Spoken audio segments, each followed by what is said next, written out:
1680, the Lords Authority gave the colonists permission here to move the original settlement from today's West Ashland to the peninsula downtown, where we just left in downtown. And it was a planned community, and within 2 years, 100 homes had been built on the peninsula. Both of these locations were called Charlestown until shortly after the American Revolutionary War.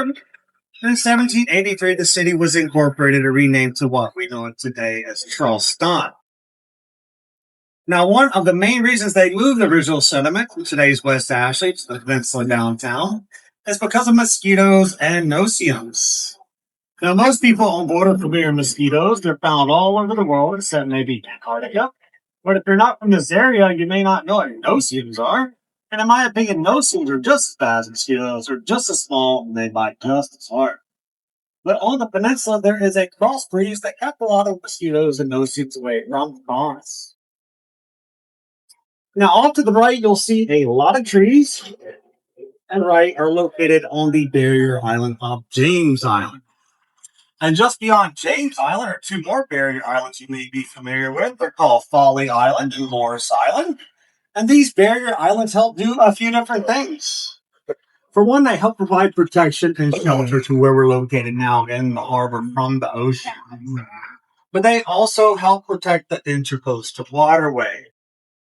To you who may not be familiar with what the Intracoastal Waterway is, the Intracoastal Waterway is a man-made and natural inland waterway that runs down the East Coast and the entire length of the Gulf Coast.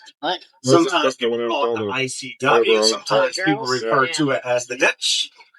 But it actually begins at the border of Mexico and Texas in the town of Brownsville, and it runs east along the Gulf, around the peninsula of Florida, all the way up the East Coast to New Jersey.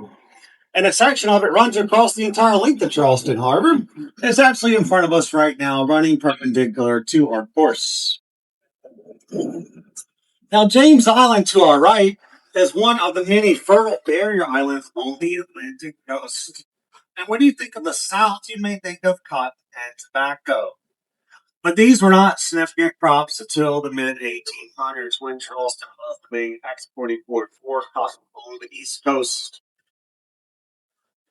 The original settlers of Charleston on the Ashley River to our right raised indigo, a plant used as a blue dye and highly valued in Europe. The Lucas family, originally from Barbados, grew indigo in this area. Now, Charleston has quite a bit of influence from Barbados. Barbados was actually a colony well before Charleston, the Carolina colony, originated. And some of the homes downtown Charleston today, some of those homes' architect is influenced from Barbados.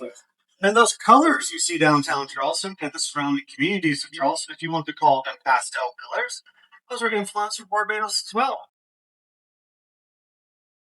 The crop that made the early plantation owners wealthy and established the city as a major seaport was rice. Rice grew really well further inland from here than the Lowcountry marshes, where the water is fresh. But it was the enslaved people that were brought here from West Africa's rice coast who were already knowledgeable about this crop. Their knowledge and labor made a lot of money for the planters here, but also for the merchant brokers who sold it and the ship owners who carried it to the foreign markets. All right, guys, I got a history question for you. I saw a lot of intelligent people come on board this evening. Raise your hand if you were taught or if you believe the first shot of the Civil War came from Fort Sumter. And currently, Fort Sumter is in front of us to the left. It's out there all by itself. If you see the two sailboats to the left, they're behind those two sailboats out there in the distance. So our bow is 12 o'clock. It's around 11 o'clock right now. And it has a white, I don't know if you can see it from here, but there's a white flagpole in the center of the Fort Sumter with a dock attached to it.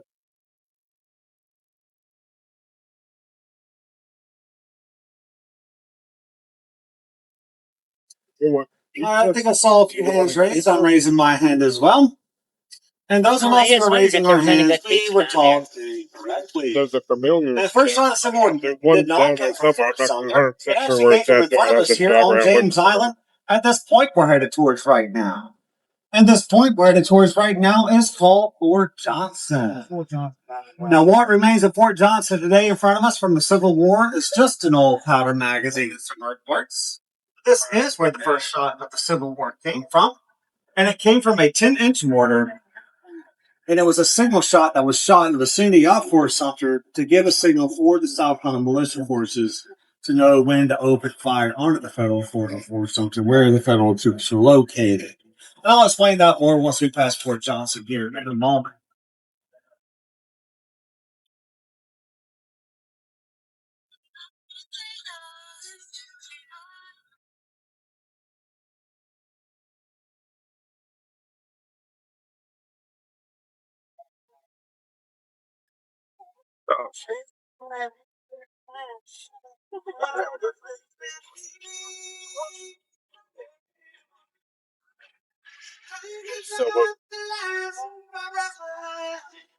Sailboat's got the right one. Yeah, I see that. Got back down too.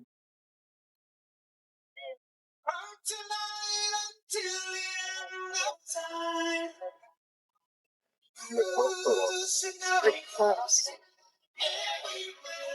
Oh, he should be that close. Nobody's home either, okay. I know, but you can sure smell that diesel. Or two cycle, or whatever it is. People.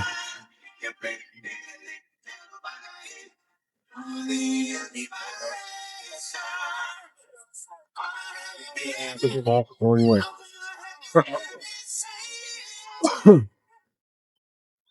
All right, here we go.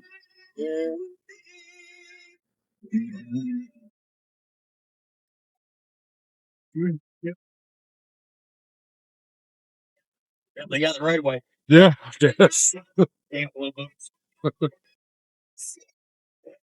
Now, as we get closer here to Fort Johnson in front of us, and you'll notice that Austin looks a lot different than it would have back during the Civil War era. And in front of us, you'll see quite a few buildings on the water's edge of the property. And behind those buildings that you see in front of us, there are more buildings behind those. The property extends farther back. But all the buildings on this property today are used for scientific research purposes. And their tenants are the South Carolina Department of Natural Resources, the College of Charleston's Marine Research Laboratory, the Medical University of South Carolina, as well as the federal agency NOAA, the National Oceanic Atmospheric Administration. Now, as we get closer here to the point at Fort Johnson, in front of us, you'll see one of their two larger research vessels tied at the dock, that blue and white vessel in front of us. The other one is underway right now, but they will send these two research vessels all the way to the outer Mains in North Carolina and all the way south to Cape Canaveral, Florida. They'll try to catch certain types of fish. And one of the fish they like to target are reef fish. And once they catch the reef fish, they will bring them on board. The scientists will inspect them to see how healthy they are. And this will determine how healthy both the artificial and natural reefs are off our coastline. Now, if you guys look off to the right here on top of the two-story tall building on the pitch of the roof, you may notice that osprey nest. And behind the rocks here at the point, you'll see a house of vegetation around it. That home used to belong to the harbor master. And I imagine when he and his family lived there, they had a great view of the harbor. But all this property to our right has tons and tons of history on it, dating all the way back prior to the Revolutionary War. But also this property to our right, this would have been where the first immigrants arrived, and they would have quarantined here similar to what Ellis Island is to New York. I have a good buddy that fishes out here a lot on the bank. He tells me he sees quite a bit of manatee over here in the warmer months before they migrate south in the winter.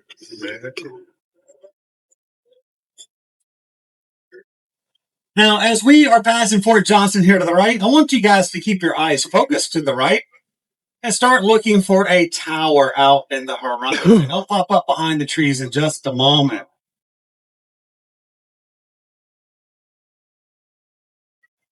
All right, you guys should be able to see that tower now off to the right in the horizon. And that tower off to the right is located on the barrier island of Morris Island. And that is the Morris Island Lighthouse. And that kind of gives you a perspective of how far we are from the ocean right now. Because that lighthouse up to the right is right next to the ocean, practically in it. Now, the Morris Island Lighthouse to our right is no longer a functional lighthouse. It's been decommissioned, and it's been replaced by another lighthouse. So if you guys look directly in front of our vessel, you'll see another tower. And this black and white tower in front of our vessel is located on the barrier island of Sullivan's Island. And that's the Sullivan's Island Lighthouse, also known as the Charleston Light. And that is the last lighthouse ever constructed by the U.S. Coast Guard in the United States. Go by that It one. was constructed in 1962. I can't see. And I'll talk more about it as we get closer. And just so everyone knows where Fort Sumter is, Fort Sumter is currently in front of us to the right with that white flagpole in the center of it. Now, what was happening prior to the Civil War starting here in the harbor of Charleston is that the President of the United States, Abraham Lincoln, he wanted to stop the expansion of slavery out I was west. there too. And this did not set well with South Carolina. I because said South your eyes Carolina are at the closed time there, had too. a slave-based economy. And because of this, South Carolina wanted to separate from the Union. South Carolina wanted to become independent. They felt like their livelihoods were being threatened. Well, prior to the first battle of the Civil War happening here in the harbor of Charleston, federal troops that were already here, and it was about 85 men under the command of Major Robert Anderson. And they were all located in front of us on Sullivan's Island at Fort Moultrie. And it would have been perfectly normal for them to be here at the time because there are federal troops in all the states of the Union. It's trying to get the silver. Well, the South Carolina militia forces that were here, and back then most states had their own state militias. A lot of them still do today. The South Carolina militia forces told Major Robert Anderson and his federal troops that they needed to leave Charleston. They needed to leave South Carolina because South Carolina was going to secede from the Union. You gotta lose your chair doing that. Well, the federal troops, they were in a dilemma because they represented the federal government. They represented the President of the United States. And Major Anderson, who was in charge of these men, he told the South Carolina militia force and his men were not lost. That's a good But he sunset. did take his men Yeah, turn the chair around the other way. off of Fort Moultrie, and he took them all to the federal fort of Fort Sumter here coming to our right. As he thought Just this was turn the the most whole chair. fortified federal fort in the harbor at the time. But at the time, this fort was not 100% complete in its construction. At the time, this fort had 90 guns, but the fort was actually designed to have 140 guns. The fort was also designed to have 650 guns. But Major Anderson, he only had about 85 men to man the fort, and quite a few of them were only musicians. But as I mentioned earlier, the first one was not come from Fort Sumter, came from behind us at Fort Johnson, and it was from that tenant's order, and it was the signal shot that gave the signal for the South of militia forces to know when to open fire under the federal ship for where the federal troops were located. And when the battle began, even though 90 guns, Major Anderson, he only had enough manpower and supplies to fire off about 6 or 7 of those 90 guns in the directions he needed to, as apparently it took 6 men just to fire one cannon. Also, when the battle began, the federal troops inside the fort, they did not retaliate the first 4 hours. Miraculously, there were no fatalities in this battle. The Major Anderson and his men, his side of the fort, ended up surrendering to the South Carolina militia forces, but with contentions, and there were 2 of them. The first one was the federal troops to depart Charleston safely, and the second one was before departing Charleston, and Major Anderson and his men decided the fort should to miss a 100-round gun salute. And it was during this 100-round gun salute, during round number 47, that there was a misfire that killed one of Major Anderson's men and wounded another man, and this was the first fatality of this battle, but it did not come through direct fire from these first reports. And apparently they did not go all the way to around 100 rounds until they capped at around 50. And before the federal troops departed Charleston that day inside the fort, he hauled down the tentative American flag that had been flying over the fort, and he took that lift down. Now, looking over Fort Sumter right now, I initially thought that this fort was built on a sandbar. You can see all that sand to the right of the fort there. But a park ranger told me the fort was actually built on a shoal, maybe between 6 and 8 feet of depth of water. Some texts you read it may say it was built on an island. Because before construction began on this fort, they needed a good footprint. So 70,000 tons of granite had been shipped to Charleston from England to help break that footprint. And sometimes passengers ask me, Captain Travis, should that granite come from the state of Kentucky, the Granite State? I tell them I do not know, but it's time to get so.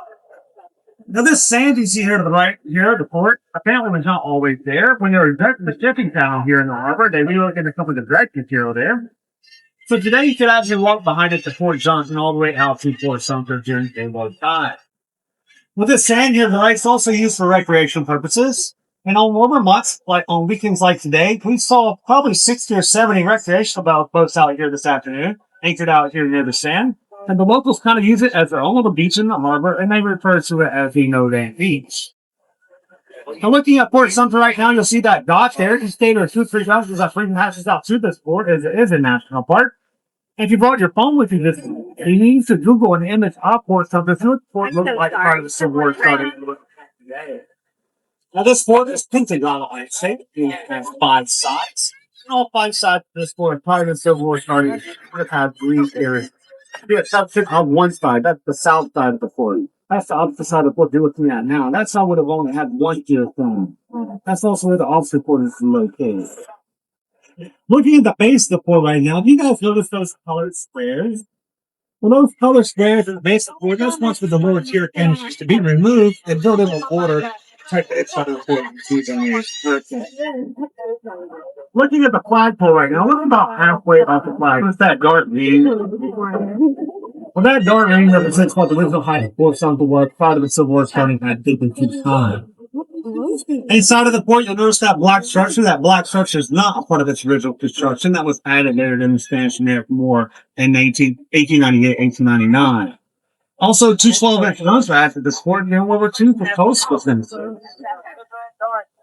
Now, grass, about 3 years after it started here in the harbor of Charleston, the Union soldiers also came to Charleston and bombarded this fort with the Confederate soldiers inside. So this fort took a lot of damage, if not most of it, during the Civil War. That's why the fort was no longer 50 feet high. Now, once the Civil War ended, about 4 years after it started here in the harbor of Charleston, there was going to be a ceremony here at the fort. And Major Robert Anderson, from that first battle, he was invited back to this ceremony. And he brought back with him that same type of American flag, the one he called down after the first battle. He brought it back with him, and he hauled it back up on top of Fort Sumter. But ironically, the same day that Major Anderson hauled up that type of American flag on top of Fort Sumter, that evening, President Abraham Lincoln was assassinated. You guys see those color squares, right? In the base of the fort, and the lower tier homes. Last year, we had a major nor'easter storm come through here. We observed that north wind pushing water under the fort. We actually observed the water being pushed above the color squares. So if they had not removed the original cannons and filled those spaces again with mortar, there would have been a lot of water.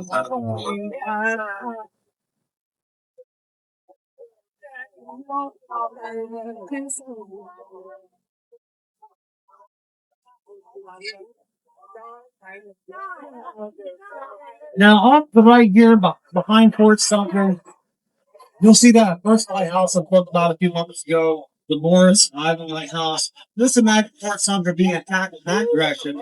So apparently both of the was before facing that direction of Morris Island. But this fort was also attacked on the left of Southern Island. The walls behind us are both now pleasant. Before they can any direction.